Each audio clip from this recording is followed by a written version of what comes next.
नमस्कार दोस्तों, एक बार फिर स्वागत है आपका हमारी विश्व भूगोल की श्रृंखला में, जिसमें आज का टॉपिक है पृथ्वी की आंतरिक संरचना एवं भूकंप। ठीक है, तो आइए स्टार्ट करते हैं। आज पृथ्वी की आंतरिक संरचना को पहले हम कवर करेंगे, उसके बाद हम भूकंप के बारे में भी जानेंगे। तो चलिए स्टार्ट करते हैं। ठीक है, तो देखिए एक्चुअल में पृथ्वी की आंतरिक संरचना किस प्रकार की है, इसको जानने के लिए सबसे पहले हम ये देखेंगे कि भूवैज्ञानिकों ने किन किन चीज़ों का सहारा लिया था। ठीक है, ऐसे कौन से सोर्सेज थे जिनका सहायता से भूवैज्ञानिकों ने ये बताया कि पृथ्वी की आंतरिक संरचना कैसी है। ठीक है, तो देखिए सबसे पहले भूवैज्ञानिकों ने बहुत से स्रोतों की मदद से पृथ्वी की आंतरिक संरचना का अनुमान लगाया है, जैसे कि प्राकृतिक स्रोत और दूसरा है अप्राकृतिक स्रोत। मैंने जैसे अभी बताया, ऐसे कौन से स्रोत हैं जिनसे हमें ये पता चलता है कि पृथ्वी की आंतरिक संरचना कैसी है। तो उसके लिए दो प्रकार के सोर्सेस को लिया गया है।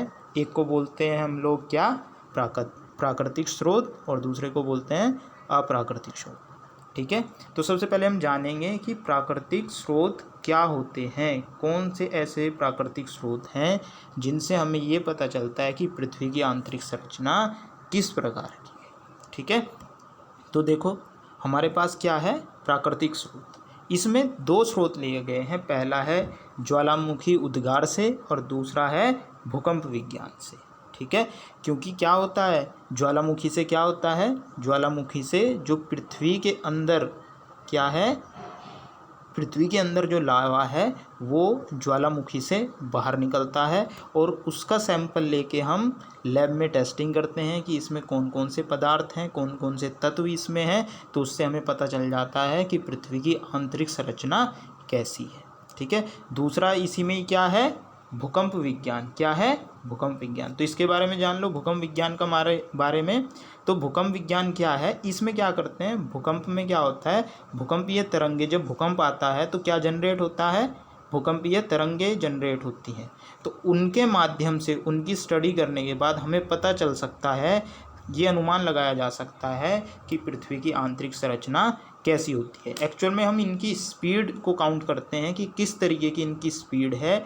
और ये कई तरीके की तरंगे होती हैं, कुछ तरंगे तुम्हारी ठोस में चलती हैं, कुछ लिक्विड्स में चलती हैं और कुछ गैसेज में चलती हैं। तो उनके माध्यम से हम ये पता कर सकते हैं कि पृथ्वी के अंदर कहाँ पर ठोस है, कहाँ पर लिक्विड है। तो इसके माध्यम से हम क्या कर सकते हैं, पता कर सकते हैं कि पृथ्वी की आंतरिक संरचना कैसी है। तो ये दो जो बेसिस हैं, जो दो स्रोत हैं, इनके बेसिस पर हम क्या करते हैं, पता लगाते हैं कि पृथ्वी की आंतरिक संरचना कैसी है। और ये दोनों के दोनों कैसे हैं, प्राकृतिक स्रोत हैं। प्राकृतिक का मतलब क्या होता है, ये मैन मेड नहीं है, आदमी ने इनको, मानव ने इनको नहीं बनाया है, ये प्राकृतिक रूप से अवेलेबल है हमारे पास। इसी वजह से इनको क्या बोला जाता है, प्राकृतिक स्रोत बोला जाता है। इसके बाद दूसरा, जैसे हमने डिस्कस किया था, दूसरा स्रोत क्या है, अप्राकृतिक स्रोत। अप्राकृतिक स्रोत में देखिए कितने आते हैं, तो आप देख पा रहे हैं यहाँ पर हमें कितने दिखाए गए हैं, 3 दिखाए गए हैं। एक क्या हो गया इनमें से, डेंसिटी। डेंसिटी का मतलब क्या, घनत्व।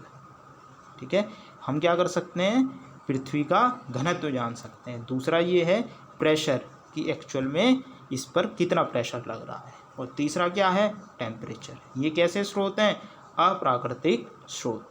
तो सबसे पहले आपको घनत्व के बारे में पता होना चाहिए कि घनत्व क्या होता है। तो हम देखते हैं घनत्व क्या होता है। हमें क्या जानना है कि पृथ्वी का घनत्व कितना है।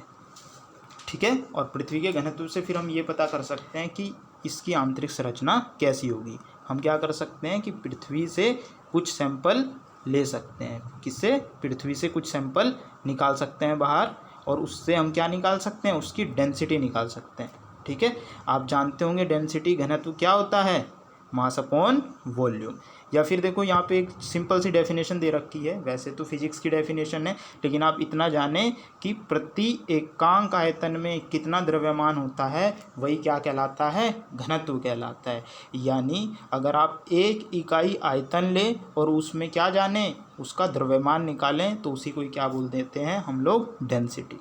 जो चीज़ जितनी ज़्यादा भारी होती है उतनी ज़्यादा डेंस होती है, उतना ज़्यादा उसका क्या होता है, घनत्व होता है। तो यहाँ पर कुछ लिखा भी है, देखो इसको पढ़ लेते हैं कि एक निश्चित एरिया में, मतलब एरिया नहीं होता है ये बोलना चाह रहा है, मतलब इसका क्या दिखाना चाह रहा है कि एक निश्चित वॉल्यूम में, और निश्चित को हम क्या ले लेंगे, 1 यूनिट ले लेंगे। 1 यूनिट का मतलब क्या हो जाएगा, एकांक ले लेंगे। आपने ये वर्ड बहुत सुना होगा, एकांक आयतन, एकांक क्षेत्रफल। तो क्या होता है, एकांक का मतलब 1 यूनिट होता है, ठीक है। 1 मीटर क्यूब हो, 1 सेंटीमीटर क्यूब हो, 1 mm क्यूब हो, तो ये सब क्या होते हैं, 1 यूनिट होते हैं। इसी को हम क्या बोलते हैं, एकांक बोलते हैं।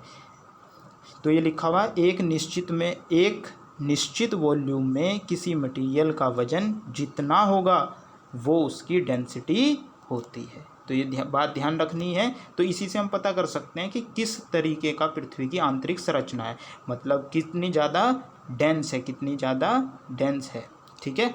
अब देखिए डेंसिटी भी 2-3 चीज़ों पर निर्भर करती है। अब डेंसिटी से हमें कुछ चीज़ें पता चल सकती हैं।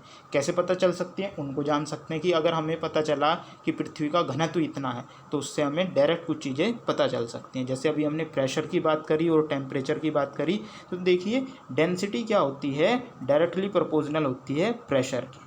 इसके प्रोपोर्शनल होती है प्रेशर की। तो आप जानते हैं कि अगर किसी चीज़ की डेंसिटी ज़्यादा है तो वो ज़्यादा प्रेशर लगाएगा।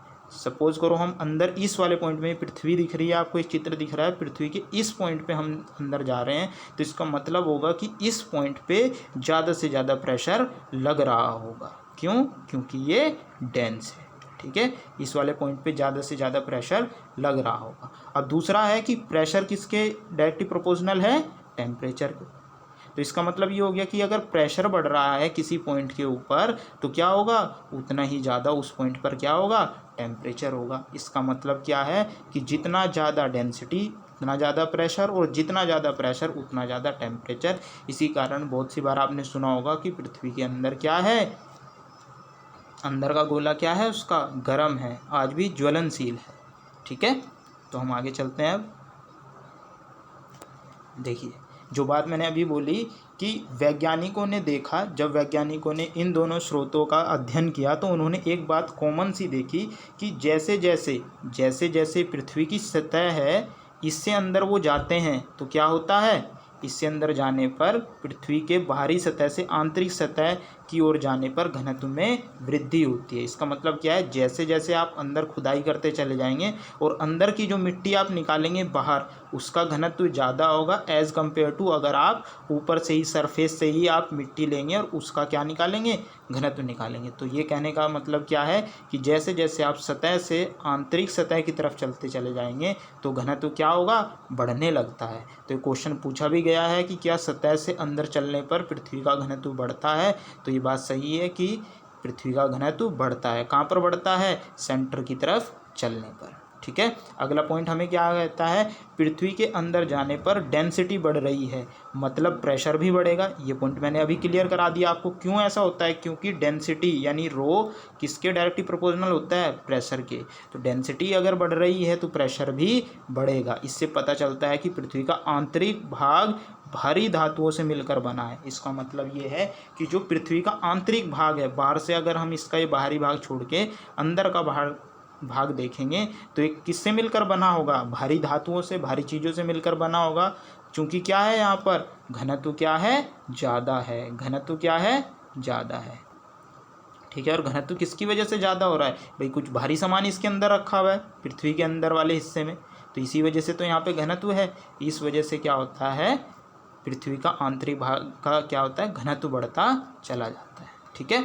अब अगला पॉइंट क्या कहता है, अगला पॉइंट अभी हमने सीधा देखा था कि डेंसिटी का डायरेक्टली प्रोपोर्शनल है प्रेशर, और प्रेशर यानी P का डायरेक्टली प्रोपोर्शनल क्या है, T यानी क्या, टेम्परेचर यानी तापमान। तो पृथ्वी की सतह से आंतरिक भाग की ओर जाने पर, ये डाटा आपको याद रखना है, प्रति 32 मीटर पर 1 डिग्री सेल्सियस टेम्परेचर बढ़ जाता है की वृद्धि होती है। कितने पर, 32 मीटर की गहराई पर 1 डिग्री टेम्परेचर बढ़ जाता है। तो सपोज़ मानो आपकी क्या हो रहा है, 27 डिग्री आप नॉर्मल टेम्परेचर मानते हैं, तो अगर आपको सतह पर ये नॉर्मल है तो क्या होगा, 32 मीटर अगर आप अंदर चले जाएंगे तो इसमें 1 डिग्री बढ़ जाएगा, यानी 28 डिग्री सेल्सियस हो जाएगा। तो यहाँ पर ये पॉइंट आपको ये डाटा याद रखना है कि पृथ्वी में 32 मीटर जाने पर क्या होता है, 1 डिग्री सेल्सियस तापमान में वृद्धि हो जाती है। तो इतनी चीज़ें आपको पता होनी चाहिए। अब देखते हैं हम पृथ्वी के आंतरिक जो भाग हैं वो कैसे कैसे मिलकर बने हैं। देखिए डायग्राम मैं आपके लिए लाया हूँ, इसको ध्यान से आपको देखना है और डायग्राम से चीज़ें ज़्यादा क्लियर होती हैं, तो इनको बिल्कुल अच्छे से ध्यान रखना है, ठीक है। तो सबसे पहले पृथ्वी का आंतरिक भाग कितने भागों से मिलकर बना है, 3 भागों से मिलकर बना है। जो इसका सबसे ऊपर का भाग है उसको क्या कहा जाता है, क्रस्ट कहा जाता है। उससे जस्ट नीचे का भाग क्या कहलाता है, मेंटल कहलाता है। और सबसे अंदर का आंतरिक भाग क्या कहलाता है, क्रोड कहलाता है, ठीक है। तो ये 3 के 3 भाग आपको याद रखने हैं, इनका क्रम भी याद रखना है। पहले वाले को हम क्या बोलते हैं, क्रस्ट या फिर भूप्रपटी, दूसरे को क्या बोलते हैं, मेंटल, और तीसरे को क्या बोलते हैं हम लोग, क्रोड बोलते हैं। तो ये बात आपको याद रखना है, ठीक है। तो पहले वाले भाग में देखेंगे कि पहले वाला भाग क्या कहता है, पहले वाला भाग क्या कहता है, ठीक है।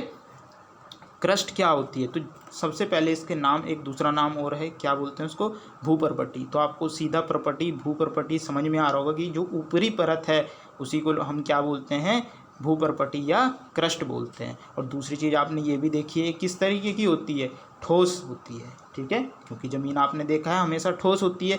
तो ये ठोस परत पृथ्वी का सबसे भारी भाग होता है। जो बाहरी भाग है वो क्या होता है, ठोस होता है, और उसी को हम क्या बोलते हैं, भूप्रपटी बोलते हैं। क्रस्ट की मोटाई महासागरों और महाद्वीपों में अलग अलग होती है, महासागरों और महाद्वीपों में अलग अलग होती है। कैसी होती है, अलग अलग होती है। तो देखिए अगला पॉइंट हमारा क्या बोलता है इसमें, कि क्रस्ट की मोटाई जो है महासागरों और महाद्वीपों पे अलग अलग होती है। इसका मतलब क्या है, देखो पृथ्वी पर क्या है, कुछ हिस्से में क्या है, महाद्वीप हैं, ठीक है, यानी स्थलमंडल है, और कुछ पे क्या है, जलमंडल है।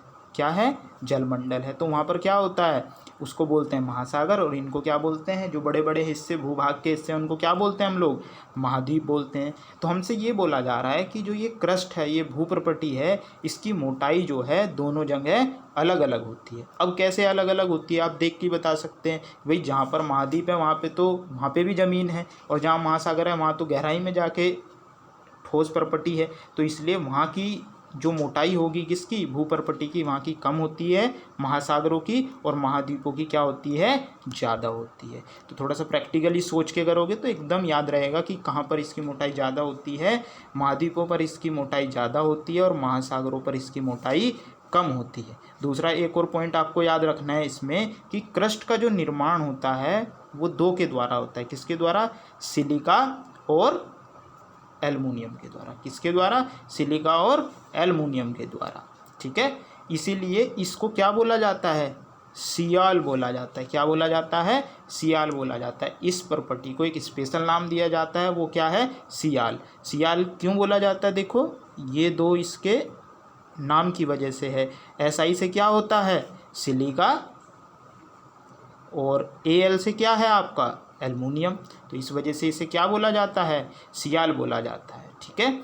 और एक और नाम इसको दिया जाता है कि क्या होता है, इस परत को लिथोस्फीयर भी कहा जाता है। क्या बोला जाता है, लिथोस्फीयर भी बोला जाता है। साथ में इसके घनत्व का मान भी आपको याद रखना है। तो घनत्व कितना है, 2.75 से लेकर 2.90 तक होता है। कितना होता है, 2.75 से लेकर 2.90 तक। तो जो ये वाला घनत्व होता है, जो आप मिट्टी जितने भी प्रकार की देखते हो, या कंकड़ देखते हो, या रोड़ी देखते हो, जो घरों को बनाने में भी यूज़ होती है, वो सब इसी रेंज की होती है। क्यों होती है इसी रेंज की, क्योंकि जो हम अपने यहाँ बजरी यूज़ करते हैं, या कोई पत्थर वगैरह यूज़ करते हैं, मिट्टी यूज़ करते हैं, वो सारी की सारी इसी मेंटल से प्राप्त, इसी भूप्रपटी से प्राप्त की जाती है, क्योंकि ऊपरी परत से निकाली जाती है। इस वजह से उसका घनत्व भी किस रेंज में रहता है, 2.75 से लेकर 2.90 तक रहता है।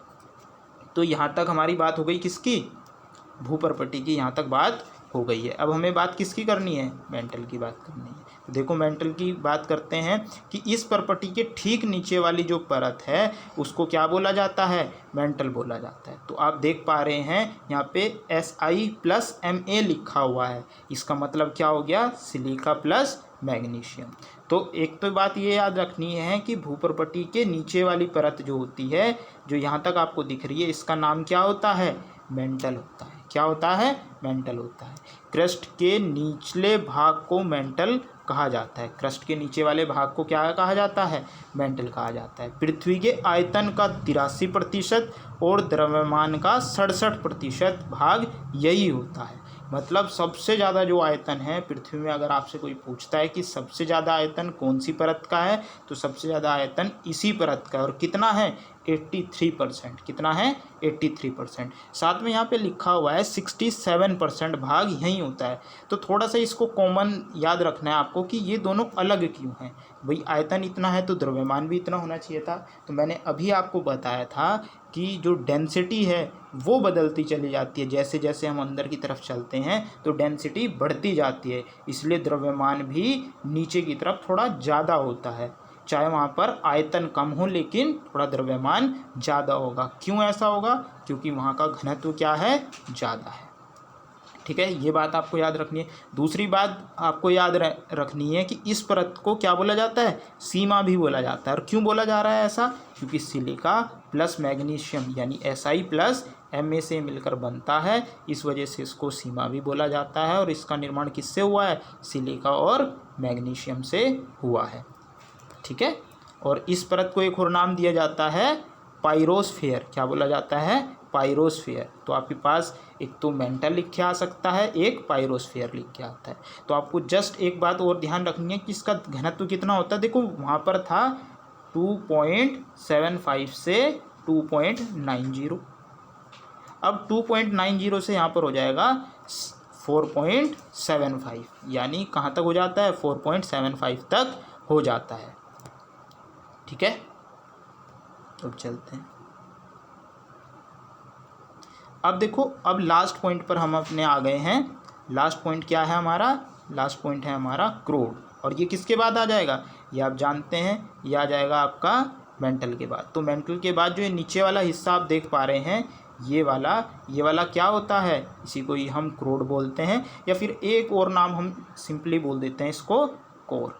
साथ में किससे मिलकर बना है? निकल और फेरस से। निकल और फेरस से। ठीक है, फेरस मतलब लोहे से मिलकर बना है। ठीक है, तो देखते हैं। अब देखो सबसे ऊपर क्या था? आपका भूपर्पटी थी, उसके बाद क्या था? मेंटल, और उसके बाद क्या है? क्रोड। तो आपको ये क्रम याद हो गया होगा। उसके बाद आपको यही याद रखना है कि मेंटल के निचले भाग को क्रोड कहा जाता है। ये भाग पृथ्वी के निचले मेंटल से पृथ्वी के केंद्र तक है। मतलब मेंटल के निचले वाले हिस्से से लेकर जो पृथ्वी का केंद्र है वहाँ तक ये होता है। इसका निर्माण निकिल और फेरस से हुआ है, यानी निकिल और लोहे से हुआ है, इसीलिए इसका नाम निफे भी है। ठीक है, और दूसरी चीज़, जैसे हमने पहले ही डिस्कस कर चुके हैं कि पृथ्वी के अंदर जाने पर क्या होता है? तापमान से क्या हो जाता है? तापमान बढ़ता जाता है, जिससे दाब अधिक हो जाता है। ठीक है, इसी वजह से पृथ्वी का क्रोड ठोस अवस्था में है। ठीक है, इस बात को आपको ध्यान रखना है। इस परत को बैरिस्फीयर भी कहा जाता है। क्या कहा जाता है? बैरिस्फीयर। तो 3 नाम आपको इसके याद रखने हैं, एक तो बैरिस्फीयर, एक क्रोड और दूसरा नीफे। ये जो नाम मैंने बताया है, नीफे, बैरिस्फीयर और तीसरा नाम क्या है? क्रोड। तो ये याद रखना है। साथ ही साथ अभी हमने देखा था कि घनत्व बढ़ता ही जा रहा है, और यहाँ पर घनत्व कहाँ तक पहुँच जाता है? यहाँ पर घनत्व पहुँच जाता है 11 से लेकर 13 तक। तो ये बात आपको याद रखनी है, सबसे ज़्यादा घनत्व इसी परत का है। ठीक है, अब देखो जो हमने अभी अभी बताया था कि ये किसने बताया है कि इस वाली परत को सियाल कहा जाता है, फिर सीमा कहा जाता है, फिर उसके बाद नीफे कहा जाता है। तो ये ऑस्ट्रिया के भूवैज्ञानिक स्वेस, क्या नाम है इनका? स्वेस। ये ऑस्ट्रिया जो है ये ऑस्ट्रेलिया से अलग है, ये यूरोप महाद्वीप का एक देश है। ठीक है, इसको ऑस्ट्रिया को आप ये मत समझ लेना कि शॉर्टकट में लिखा हुआ है, ये एक देश है। कहाँ का? यूरोप का एक देश है। ठीक है,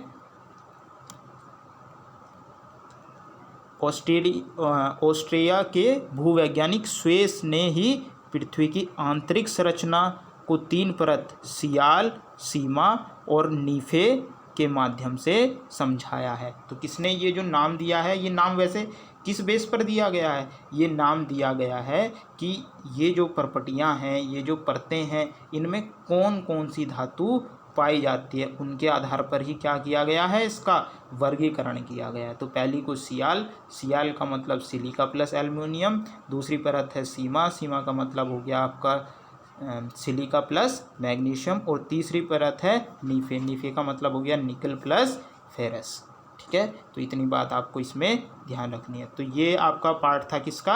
ये पार्ट था हमारा अभी तक पृथ्वी की आंतरिक संरचना का। जैसा कि हमने पहले ही बोला था, इसमें हम 2 चीज़ें कवर कर रहे हैं। अगला टॉपिक हमारा क्या है? भूकंप। क्योंकि हमने भूकंप को भी यूज़ किया है कि भूकंप की तरंगे से हम पता कर पाते हैं कि पृथ्वी के अंदर कहाँ पर क्या है, ठोस है, कहाँ पर द्रव है, कहाँ पर गैस है। तो आइए इसको पढ़ते हैं। ठीक है, तो दूसरा, तो पहला, सबसे पहला पॉइंट आपको ये याद रखना है, ये यहाँ पर लिखा हुआ है, देखो, भूकंप आने से पहले वायुमंडल में रेडॉन गैसों की मात्रा में वृद्धि हो जाती है। इसी कारण देखो, हमें भूकंप का क्या होता है, थोड़ी सी जो प्रिडिक्शन हम लगाते हैं, तो उससे थोड़ा सा जस्ट पहले क्या हो जाता है, वायुमंडल में रेडॉन जो गैस होती है उसकी मात्रा बढ़ जाती है। लेकिन ये थोड़े से समय पहले ही बढ़ती है, तो हम एग्जैक्ट नहीं बता पाते हैं कि भूकंप आने वाला है। ठीक है, जबकि तूफान में हम ये चीज़ बता पाते हैं कि तूफान आने वाला है। इसी वजह से आपने देखा होगा कि तूफान आने से पहले ही हम लोग क्या कर लेते हैं, हम लोगों के घर की लाइट चली जाती है, क्योंकि उसकी चेतावनी पहले ही मिल जाती है। चलिए अब स्टार्ट करते हैं किसको, भूकंप को। तो सबसे पहले भूकंप में आपको 2 चीज़ें जाननी है। एक को बोलते हैं हम लोग केंद्र, और एक को बोलते हैं अधिकेंद्र, या फिर इंग्लिश में बोलें तो एक को बोलते हैं फोकस।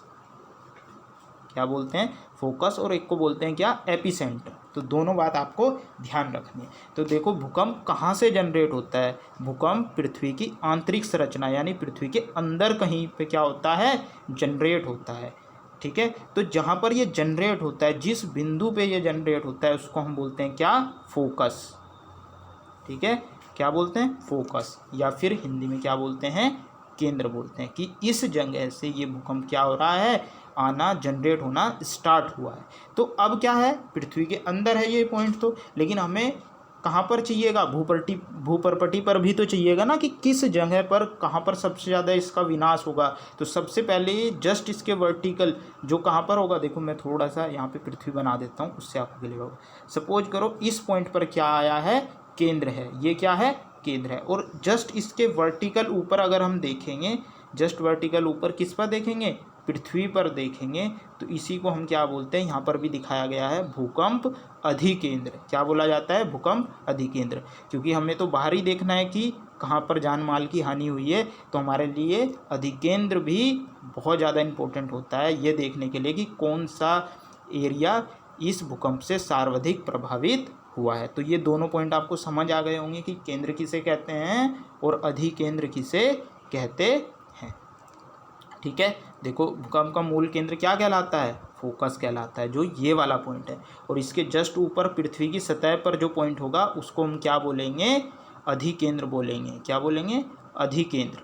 ठीक है, चलते हैं अब आगे। देखो, अब भूकंप की अगर हमें स्टडी करनी है, तो सीधा सा मतलब होता है कि हमें इसकी तरंगों की स्टडी करनी है। तो इसकी तरंगे कितनी तरीके की होती हैं, 3 तरीके की होती हैं। एक को बोलते हैं पी तरंगे, एक को बोलते हैं एस तरंगे, और तीसरी को बोलते हैं क्या, एल तरंगे। ठीक है, तो सबसे पहले हम पढ़ते हैं क्या, पी तरंगे। ठीक है, अब पी से आपको नाम से क्लियर हो रहा है, इसको क्या बोलते हैं, प्राइमरी वेव्स बोलते हैं। ठीक है, क्या बोलते हैं इसको, प्राइमरी वेव्स बोलते हैं। क्या होता है इनके बारे में, क्या खासियत है इनकी, क्या विशेषता है, कि ये भूकंपीय तरंगे सबसे तीव्र गति से चलती हैं और एपिसेंटर पर सबसे पहले पहुंचती है। तो अभी मैंने बताया आपको कि एक तो केंद्र होता है और एक अधिकेंद्र होता है, या फिर एक फोकस होता है और एक एपिसेंटर होता है। ठीक है, तो सबसे पहले देखो, आपको ये पी नाम से दिख रही है यहाँ पर। ठीक है, तो सबसे पहले जो तरंग एपिसेंटर पर पहुंचेगी, सबसे पहले देखो, तरंगे अगर सतह पर पहुंचती हैं तो एपिसेंटर पर ही पहुंचती हैं। ठीक है, देखो यहाँ पे लिखा भी हुआ है, ये भूकंपीय तरंगे सबसे तीव्र गति से चलती हैं और एपिसेंटर पर सबसे पहले पहुंचती हैं। कहाँ पर पहुंचती हैं? एपिसेंटर पर सबसे पहले पहुंचती हैं। और इन्हीं को ही हम क्या बोलते हैं?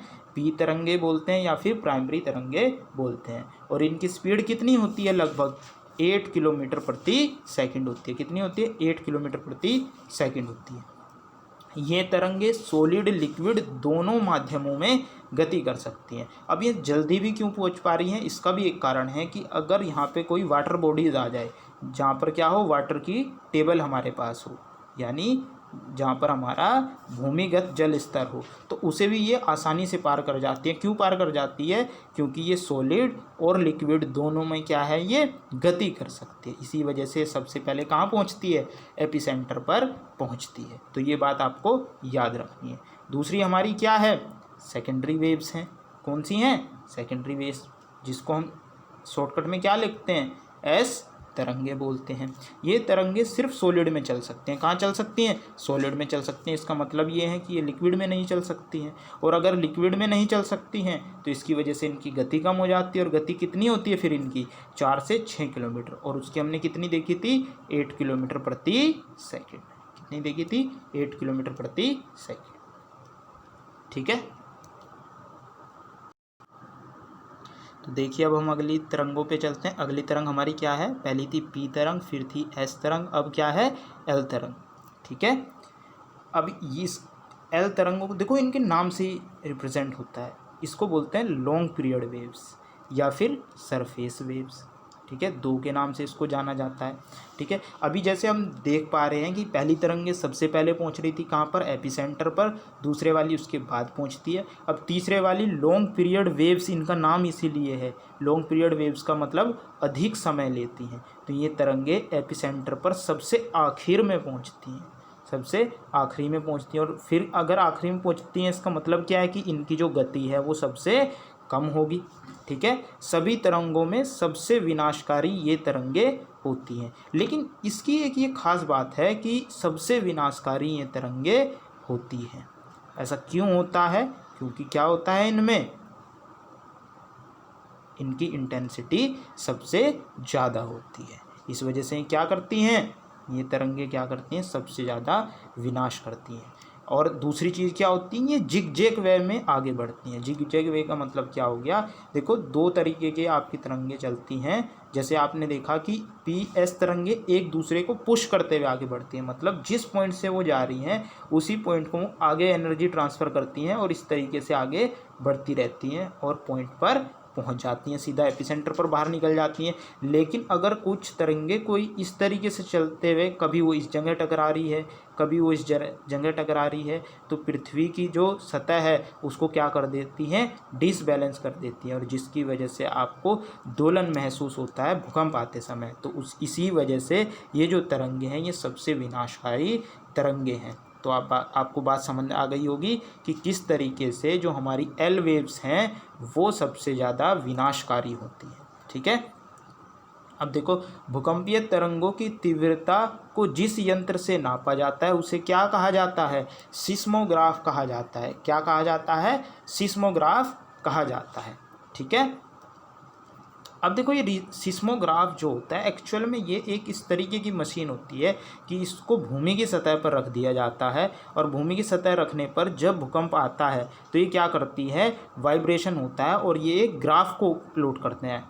इस तरीके से एक ग्राफ प्लॉट होता है। उस ग्राफ के माध्यम से हम ये गणना कर पाते हैं कि जो भूकंपीय तरंगे जो उत्पन्न हुई थी उनकी तीव्रता कितनी थी। तो इसके नाम से ही आपको दिख रहा है सिस्मोग्राफ। यानी इस यंत्र में आप यहाँ पे देख भी पा रहे होंगे, ये आपको ये यंत्र दिखाया गया है यहाँ पर। ये क्या करता है? जैसे ही आप इसको सतह पे रखेंगे तो ये हिलेगा। तो देखो, ये पेपर इसमें नीचे लगा हुआ है, तो ये क्या करता है? इस पर ग्राफ बनाता है। और उसी ग्राफ के अध्ययन से हम क्या करते हैं? हम ये पता कर पाते हैं कि ये जो तरंगे आई थी भूकंपीय तरंगे, इनकी तीव्रता कितनी थी।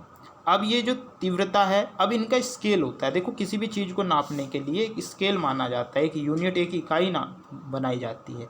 जैसे आपने देखा होगा, अगर आपको दूध लेना है किसी से तो लीटर में नापा जाता है। ठीक है, जैसे आपको चीनी लेनी है तो केजी में नापी जाती है कि भाई इतनी दे दो। अब कोई बोले कि यहाँ भूकंप आया था, कैसा आया था, तो अब उसको नापने के लिए क्या नापा जाता है, इसको स्केल पर नापा जाता है। और कितने स्केल पर नापा जाता है, 2 स्केल पर नापा जाता है। एक को बोलते हैं रिक्टर स्केल, क्या बोलते हैं, रिक्टर स्केल, और दूसरा होता है रोसीफेरल स्केल।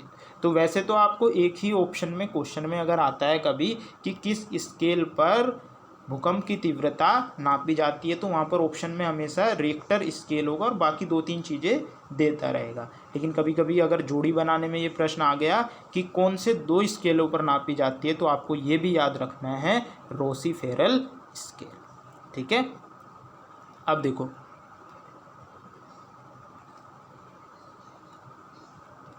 ये एक डायग्राम आपको रिप्रेजेंट हो रहा है।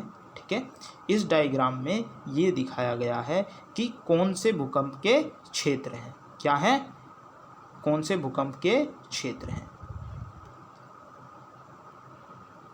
अब देखिए विश्व का ये महाद्वीप है, इस पूरे विश्व के महाद्वीप को 3 भूकंपीय क्षेत्रों में माना गया है। ठीक है, 3 भूकंपीय क्षेत्रों में इसको माना गया है कि पूरे जो विश्व है हमारा वो 3 तरीके के भूकंपीय क्षेत्रों में आता है। तो सबसे पहले को जहाँ पर सबसे ज़्यादा भूकंप आता है उसको हम देखते हैं। तो सबसे पहला ये होता है प्रशांत महासागरीय पेटी, क्या बोला जाता है इसको, प्रशांत महासागरीय पेटी। तो ये देख पा रहे होंगे कि ये वाली जो लाइन है ये वाली, ये जो रेड जोन आपको दिखाई दे रहा है, इसी को ही हम क्या बोलते हैं, प्रशांत महासागरीय पेटी। एक्चुअल में इसका नाम ऐसा क्यों पड़ा है प्रशांत महासागरीय, तो इन दोनों के बीच जो ये महासागर है, ये कौन सा महासागर है, प्रशांत महासागर है। एक्चुअल में भूकंप किसके कारण आते हैं, भूकंप आते हैं जो प्लेट विवर्तनिकी सिद्धांत है, जिसके कारण क्या होता है कि महाद्वीप प्लेटों से मिलकर बने हैं। जब ये प्लेटें आपस में टकराती हैं तो वहाँ पर क्या होती है, ऊर्जा विमुक्त होती है, जिसके कारण क्या आते हैं, भूकंप आते हैं। ठीक है, तो यहाँ पर ये जो पॉइंट आपको दिखा रहा है, यहाँ पर ये 2 प्लेटें आपस में टकरा रही हैं, जिस कारण ऐसा होता है। तो इसको सबसे ज़्यादा भूकंपीय क्षेत्र बोला जाता है, किसको, प्रशांत महासागरीय पेटी को, किसको, प्रशांत महासागरीय पेटी को। अगर आप थोड़ा सा इस बात पे ध्यान दें, अगर आपसे कोई पूछे कि किस स्थान पर सबसे ज़्यादा भूकंप आते हैं, तो आपका आंसर होना चाहिए प्रशांत महासागरीय पेटी। और कभी कभी ऐसा भी हो सकता है कि वो आपसे देशों के नाम दे दे। तो आपने एक देश का नाम बहुत सुना होगा, जापान का नाम, किसका नाम, जापान का, कि जापान में बहुत अधिक क्या आते हैं, भूकंप आते हैं। तो आप देख पा रहे होंगे जापान की अवस्थिति से अगर आप अवगत हैं तो आपको पता चल रहा होगा जापान कहाँ पर है,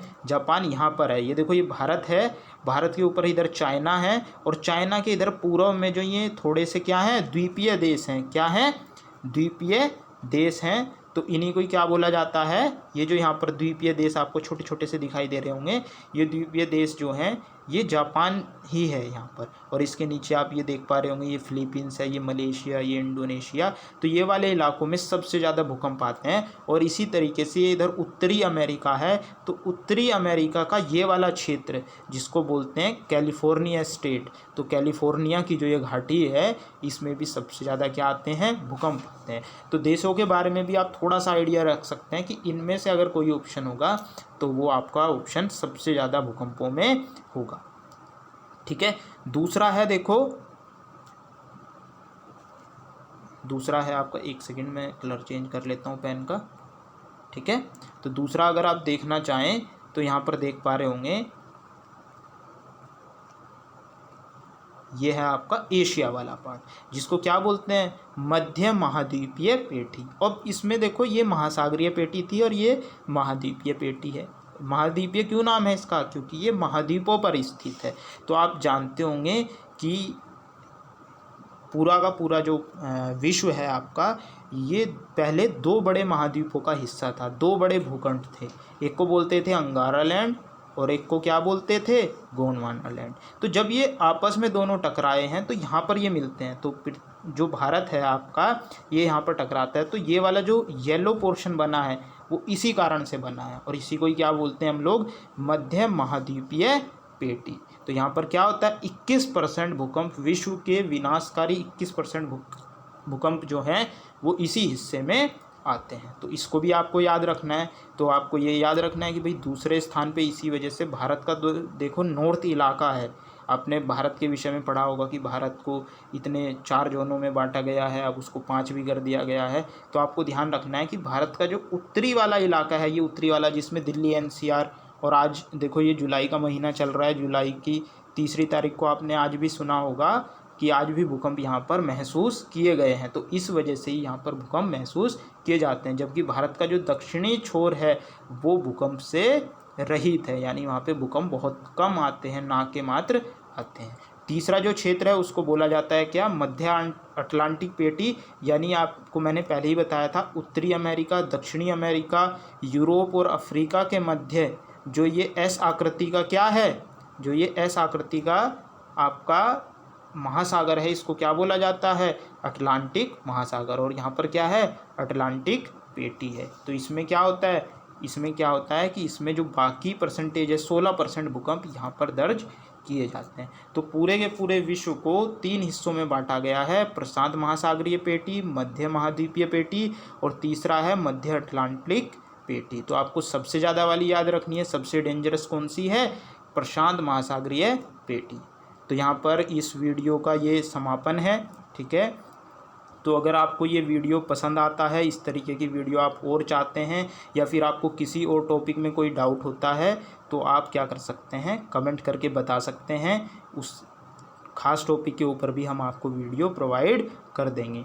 तो वीडियो को लाइक करें और वीडियो का नोटिफिकेशन सबसे पहले पाने के लिए चैनल को सब्सक्राइब करें। Thank you.